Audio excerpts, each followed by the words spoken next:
بسم اللہ الرحمن الرحیم۔ السلام علیکم۔ قدر نبی دا ایک ہی جانن دنیا دار کمینے، قدر نبی دا جانن والے سو گئے وچ مدینے۔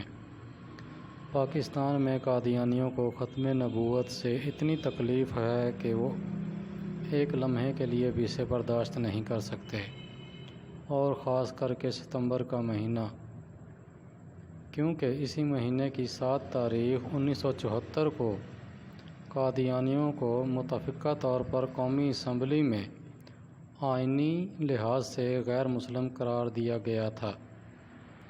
اسی مناسبت سے 7 تاریخ 2021 کو مینار پاکستان پر ختم نبوت کانفرنس کا انعقاد کیا جا رہا تھا۔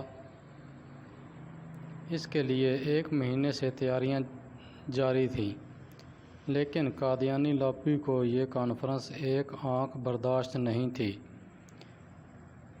یہی وجہ ہے کہ پنجاب اسلام آباد کے اندر ایسے نوٹیفیکیشن جاری کیے گئے کہ ٹرانسپورٹ کو مکمل بند کر دیا گیا، اور ساتھ میں تعلیمی ادارہ کو بھی بند کر دیا گیا۔ آپ نے دیکھا ہوگا اپنے شہروں میں مارکیٹیں، دکانیں سب کھلی ہیں، صرف ٹرانسپورٹ کو بند کیا گیا۔ ٹرانسپورٹ کو بند کرنے کا مقصد صرف اور صرف ان ہونے والی ختم نبوت کانفرنس کو ناکام بنانا ہے،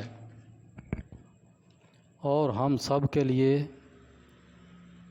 لمحہ فکریہ ہے کہ قادیانی لابی ہمارے ملک میں خود کو اس قدر منظم کر چکی ہے جس کی مثال آپ کے سامنے ہے۔